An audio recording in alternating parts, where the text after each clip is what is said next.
Pá, Xablau, minha gente, hoje a gente está num vídeo aqui também um pouco diferente do perfil aqui do canal. Vou até me preparar melhor. Pronto, né? Isso depois a gente edita aí, né? Cabelo a gente edita. Mas hoje é um vídeo que eu acho que também vai ser uma série, porque como eu disse, eu acho que vocês perceberam nos últimos vídeos, né? Eu não consigo fazer vídeos muito grandes, não é porque a câmera aqui não permite, né? Mas é porque na hora de upar demora uma vida, né? E aí, né? É difícil, né, meu amigo? Mas o vídeo de hoje é sobre uma questão que é bem atual, que eu vou tentar usar elementos da cultura pop, que é o que eu acho que a maioria do pessoal hoje consome, né, e tem em comum aí pra gente trabalhar, pra gente problematizar, que é a questão do medo, né? E aí é o seguinte, a questão do medo, por que que hoje está muito lá, assim, presente isso? Porque hoje a gente está vivendo esse contexto aí de pandemia, né, do coronavírus aí, o Covid-19. E aí você percebe que ou as pessoas estão muito preocupadas, histéricas aí, histérica é forte, né? Parece que eu estou sendo presidente aqui, minimizando o impacto das coisas. Mas ou as pessoas ficam muito para baixo, deprimidas e sem perspectiva, ou as pessoas se preocupam de menos e dão mole aí para o pior acontecer, né? Nos dois casos, o que está em questão? O que está em questão são duas coisas. É a ideia de conhecimento da crise e a reação emocional, né, sobre esse conhecimento. Porque é o seguinte, é, quando você conhece uma coisa, você sabe qual a precaução que você tem que tomar, a cautela que você tem que tomar. Por exemplo, se eu vou entrar num rio, que eu sei que tem jacarés lá, que tem piranha, eu não vou entrar lá, provavelmente, assim, sem nenhuma coisa que me proteja. De fato, eu não vou entrar, né, bicho? Se tem jacaré, piranha junto, pronto, ferrou, né, meu amigo? Né? Então, quando você tem um conhecimento, isso influencia na sua atitude, né? Na sua prevenção do que pode acontecer, do risco, né? Quando você não tem o conhecimento, não tem a consciência do perigo, é mais fácil você cometer um deslize aí que pode ser fatal às vezes, né? E aí essa visão do medo aí do medo e do conhecimento é uma questão que para a filosofia ela é muito importante. Eu não sei se vocês sabem, eu sou também habilitado em filosofia pela Secretaria de Educação do Estado aqui do Rio de Janeiro, né? E eu dou aula então de História e Filosofia. E dentro da filosofia a gente tem vários filósofos que trabalham a questão do medo, né? Não sei se vai dar para citar hoje todos, mas um deles que trabalha melhor essa questão do conhecimento e do medo é o Baruch Spinoza, né? Deixa eu ver se tem aqui para vocês lerem o nome, depois pesquisar na internet. Eu devo ter aqui em algum lugar o negócio do Baruch Spinoza. Ó, é assim que se escreve, ó. Vai lá. Baruch Spinoza. Ah, que chique aí. É um filósofo lá da Idade Moderna, né? Naquela época lá das grandes navegações do absolutismo. O Spinoza, ele é um filósofo judeu, né? Da região lá dos Países Baixos. E ele era um filósofo bem religioso, mas que ele usava a razão para pensar a religião também.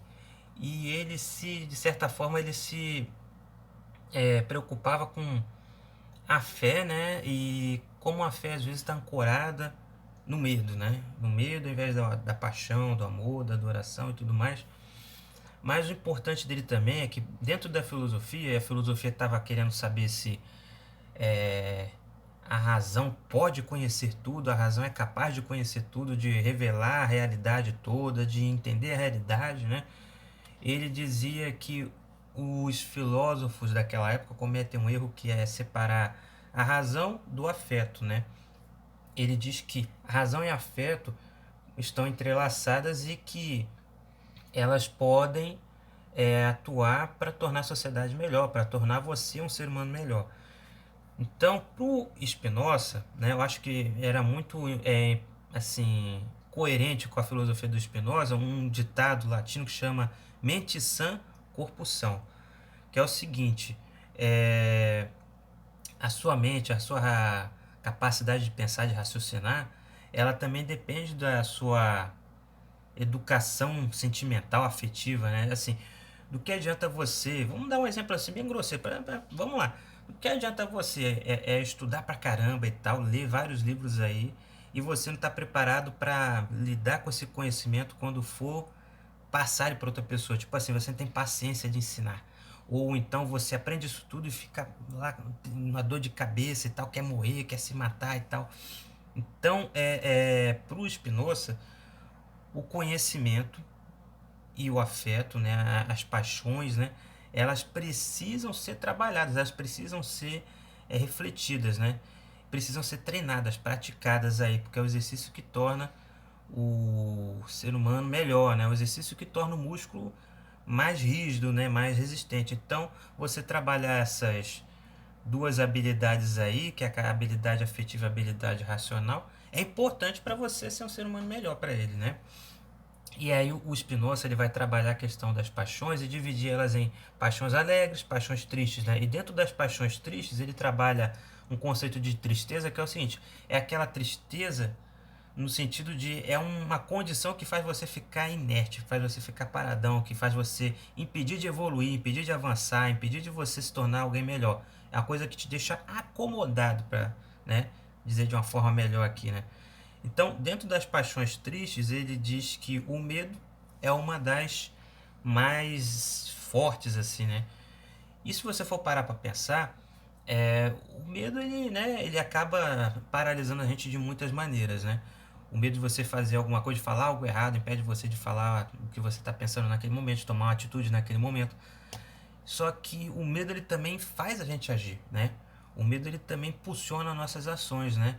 Isso é algo que o outro filósofo, né, o Michel de Montaigne, que tem um filósofo ali do mesmo contexto, só que um pouquinho distante, né, relativamente distante do Spinoza, né? Ele estava lá na França, já era um filósofo que mais assim recluso e tudo mais, que acreditava também em Deus, só que não era o centro mesmo da filosofia dele, né? O Michel de Montaigne, ele dizia que o que mais assusta ele no medo, o que ele tem mais medo no medo é o que o medo faz as pessoas fazerem, né? Então, nesse sentido, o Michel de Montaigne, ele estava lá, em muitos casos, se remetendo à perseguição religiosa que acontecia na França, né? Porque na França tinha esse combate entre os católicos e os protestantes, os evangélicos daquela época, né? E aí um vivia incitando o outro, assim, tipo, eles são mal, né? Eles são mal, tem que ser eliminados, e viviam lá brigando entre si, e os líderes religiosos convencendo os seus fiéis a entrarem nessa onda aí. Então, para o Michel de Montaigne, o que era mais assustador não era o medo que te paralisa, que te faz não evoluir, não avançar, mas o medo que faz você tomar uma atitude que impede os outros de evoluírem, de aprenderem, de amadurecerem, né? Então, são duas visões aí do medo, né?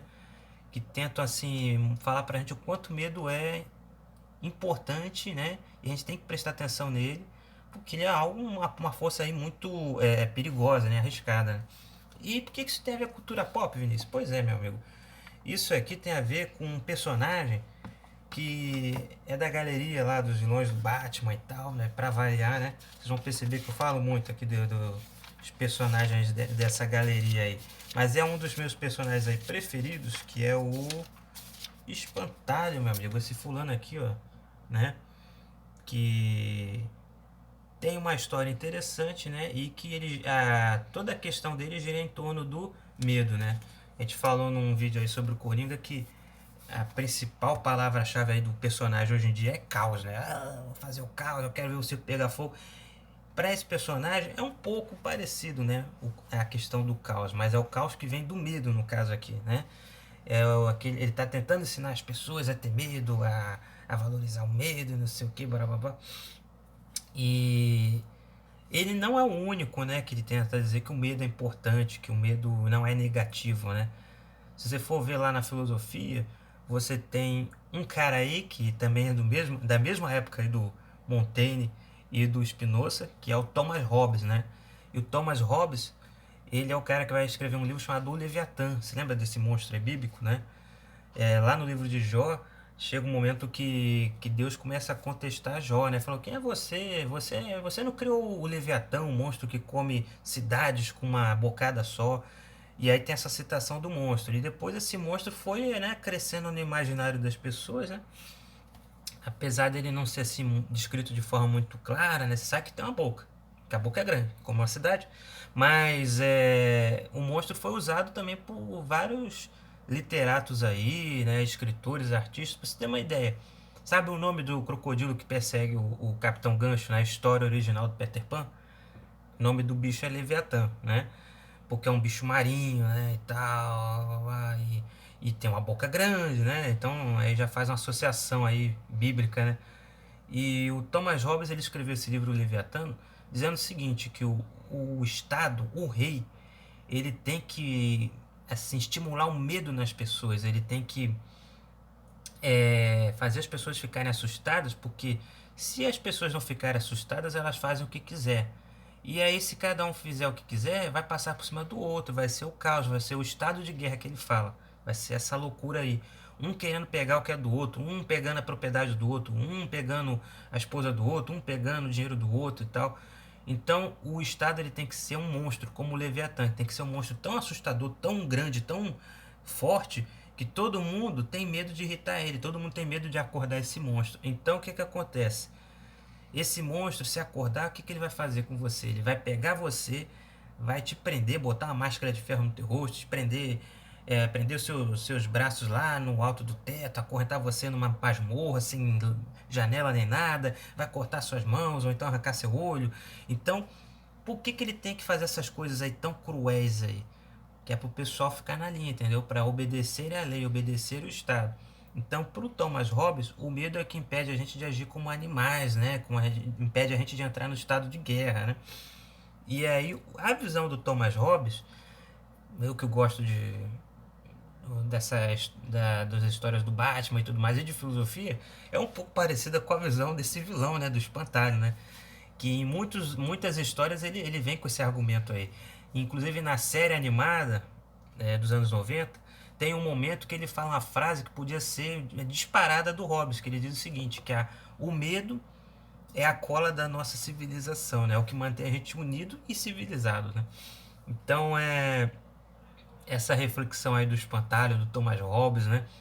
Já vem aí confrontar a visão do medo do Spinoza e do Montaigne, né? Que o medo é negativo, né? Ele pode paralisar, mas ele pode agir. Mas é visto pelos dois filósofos aqui como negativo. Agora, para o Thomas Hobbes, não, o medo é positivo mesmo, porque ele impede, ele paralisa, ele contém as pessoas, ele contém o ímpeto assassino das pessoas e tal. E aí, no caso, é interessante porque os outros dois eles estavam pensando no medo numa questão mais individual. O Montaigne estava pensando no medo voltado mais para a fé, né? O Spinoza um pouquinho, né? Só que o Hobbes ele leva o medo a um outro patamar. Ele diz que é o medo, se você prestar bem atenção, o que, que o Hobbes está falando é que o medo é a base, é o coração da política. Olha aí, meu amigo. Não é interessante? E é interessante também que muitos políticos eles usam uma falácia. O que é uma falácia, gente? Falácia é um argumento que tem uma lógica meio enganadora, traiçoeira, né? Ele assim, ele tem um raciocínio que, né? O raciocínio é o quê? É para ser uma linha reta, para ser algo assim que você consegue entender, tem um sentido, ele se encadeia. O que que é a falácia? A falácia é quando a lógica tá com algum problema aí, entendeu? A lógica pira o cabeção e não chega à conclusão direito. Olha, um barulhinho, né? Sonoplastia. Então, o político ele costuma usar, na maioria das vezes, uma falácia, se chama a falácia do espantalho. Olha aí, de novo o personagem, né? O que é a falácia do espantalho? A falácia do espantalho é quando você pega uma coisa que é pequena, mínima, e aí você bota um monte de consequência nela, perigosa, para você gerar aquele medo, sabe? Aquele medo horroroso, gigantesco sobre essa coisa. Vou dar um exemplo da história. Quando, por exemplo, Getúlio Vargas diz que os comunistas se uniram com os maçons, que todo mundo já tem medo, que acha que é do diabo, e se uniram com os judeus, que todo mundo detesta naquela época, porque tem todo aquele preconceito contra os judeus. Quando esses três grupos aí que todo mundo odeia se unem e tem um plano aí que vai acabar com o Brasil, que vai matar os padres e pegar as fazendas, destruir os bancos e tal. Quando Getúlio Vargas usa esse medo aí, aponta esse medo e usa inclusive lá um plano falso de ataque do Brasil, o plano Cohen, ele está na verdade usando assim em larga escala, né, a falácia do espantalho, né? Espantalho 2.0, né? Porque como é que é possível esses três se unirem naquele momento? Ninguém quer saber, as pessoas estão focadas no medo. O medo desvia a pessoa do raciocínio lógico, entendeu? Essa que é a grande sacada da falácia do espantalho. E aí, pra você ver, né? Essa questão do medo na religião, na política, é uma coisa muito interessante. E o engraçado é que esse personagem aqui, nos dois casos, ele se envolveu durante as histórias aí. E eu vou falar isso melhor nos próximos vídeos. Hoje a gente fala um pouquinho do medo na política, né? Segundo Thomas Hobbes e segundo o Espantalho. No próximo vídeo a gente vai ver o medo na religião segundo o Espantalho e um pouquinho do que a gente já falou aqui dos outros filósofos, né? Eu vou trazer outros filósofos a mais. E eu estou pensando em fazer um terceiro vídeo sobre a história do personagem, que é muito interessante também e é boa para se pensar, né? Como diz o Claude Lévi-Strauss, tem coisas que são boas para pensar. O que é coisas boas para pensar? É aquela coisinha assim que parece que não tem importância, mas você consegue tirar uma reflexão imensa dela, né? Então, eu vou tentar fazer isso com esse personagem. É uma coisa nova que eu estou fazendo aqui no canal. Espero que vocês gostem. O vídeo está meio longo. Se vocês acharem aí que a coisa foi muito louca, viajo demais e muito falatório, muito tempo aí gasto, falem aqui embaixo, tá? Porque eu sou novo nessa história aí de YouTuber. Mas se vocês gostarem, também falem aí e recomendem aí alguma coisa aí, algo que vocês estão lendo, que vocês viram, que tem algo a ver com essa questão do medo aí. Beleza, gente? Então, tchau pra vocês e até a próxima.